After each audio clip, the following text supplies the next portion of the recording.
జగన్మోహన్ రెడ్డి చెప్పిన ప్రతి వాగ్దానాన్ని నెరవేర్చాడు. ప్రతి కుటుంబంలో ఎంతమంది ఉంటే అంతమందికి వెల్ఫేర్ స్కీమ్స్ ఇవ్వటమే కాకుండా వారికి ఆరోగ్యం గురించి ఆరోగ్య సురక్ష ఇవ్వటం జరిగింది. ఆ కుటుంబానికి ఈ విధంగా చక్కటి చదువు నా పిల్లలకి ఫ్రీ ఆఫ్ కాస్ట్తో క్వాలిటీ ఎడ్యుకేషన్ ఇవ్వడం జరుగుతుంది.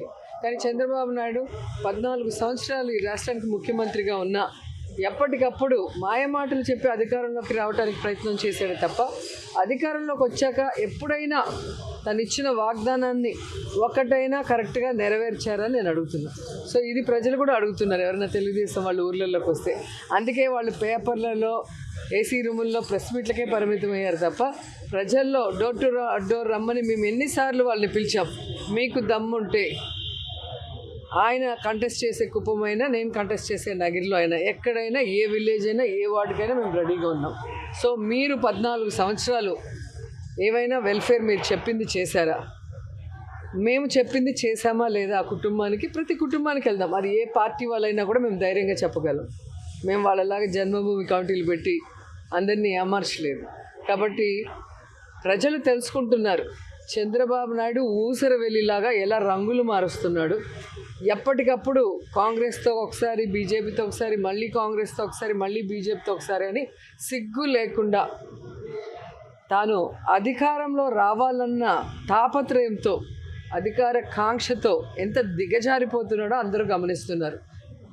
తిరుపతికి వచ్చినప్పుడు ఏ విధంగా చెప్పులు రాళ్ళు అమిత్ షా కారు మీద వేయించారో అందరూ గుర్తుపెట్టుకున్నారు. అమిత్ షా అయితే బాగా గుర్తుపెట్టుకొని ఉంటారు.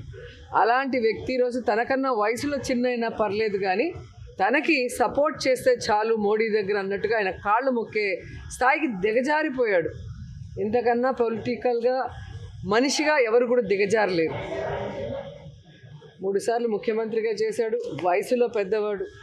అలాంటి వాడు ఈరోజు అమిత్ షా గారి కాళ్ళు మొక్కాడు అంటే పొత్తు కోసం, అధికారం కోసం ఏ విధంగా వెంపర్లాడుతున్నాడు అనేది అర్థం చేసుకోవాలి. ఇప్పటికీ కూడా ప్రజలని ఈరోజు నేను తప్పు చేశాను, ఇకనైనా నాకు ఒక అవకాశం ఇస్తే నేను మీకు ఇది చేస్తా, అది చేస్తా అని ఒక భరోసాని కలిగించాలన్న ఆలోచన ఆయనకు లేదు. ఎంతసేపు జగన్మోహన్ రెడ్డి గారిని తిట్టడం, జగన్మోహన్ రెడ్డి గారి మీద విషం చిమ్మటం, లేదా ఎవరో ఒకరికి కాళ్ళు పట్టుకోవడం. ఒకటి సోనియా గాంధీ కాళ్ళు పట్టుకుంటాడు, లేదంటే అమిత్ షా మోడీ కాళ్ళు పట్టుకుంటాడు. ఇది ఆంధ్రప్రదేశ్కి అవమానం. ఇలాంటి వాడు ఇక్కడ పుట్టినందుకు, ముఖ్యంగా మా చిత్తూరు వాళ్ళు తలదించుకుంటున్నాము ఇలాంటి వాడు మా డిస్టిక్లో పుట్టినందుకు. జగన్మోహన్ రెడ్డి గారి ఇన్స్పిరేషన్ అనేసి అతను స్పీచ్ ఆంధ్ర యూనివర్సిటీలో చెప్పారు. ఈ నిగ్గు కూడా జగన్ జైజల్ పట్టడం ఏంటనేసి ఈనాడు పేపర్లోనే ప్రచురించారు. నిగ్గు 80 దేశాల్లోనే అందరికి ఇన్స్పిరేషన్ స్టూడెంట్స్. ఈరోజు ఈనాడు, ఆంధ్రజ్యోతికి చంద్రబాబు నాయుడిని ఎలాగైనా పైకి లేపాలని జాకీలు పెట్టి తిప్పుతోంది. జాకీలు ఇరిగిపోతున్నాయి తప్ప చంద్రబాబు నాయుడు, లోకేష్ లేకట్లేదు. అదే జగన్మోహన్ రెడ్డి గారికి ఆయన ఏం పబ్లిసిటీ చేసుకోరు. మీరు చూస్తారు కదా, పెద్దగా ఎవరితో కూడా ఫోన్లో నన్ను పొగడమని అడగడు. చంద్రబాబు నాయుడు ఎలా పొగిడించుకుంటారో మీరే చూశారు. అలాంటి జగన్ ఎప్పుడు చెప్తూ ఉంటారు, మనం మాట్లాడకూడదు, మన పని మాట్లాడాలి అని అనేక సందర్భాల్లో ఆయన చెప్పడం మీరు గమనించుంటారు.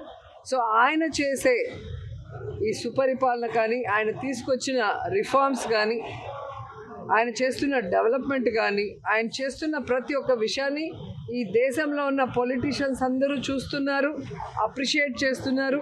వాళ్ళు దాన్ని ఇన్స్పిరేషన్గా తీసుకొని ఫాలో కూడా చేస్తున్నారు చాలా స్టేట్స్లో. సో అలాంటప్పుడు మరి ఆంధ్రజ్యోతికి, ఈనాడుకి కడుపు మంట. అందుకే జగన్ గారు అసెంబ్లీలో చెప్పారు, వీళ్ళకి యునోవా అని పంపించండి ప్యాకెట్స్ అని. సో వాళ్ళకి ఎంత తాగినా కూడా ఆ కడుపు మంట చల్లారట్లేదు.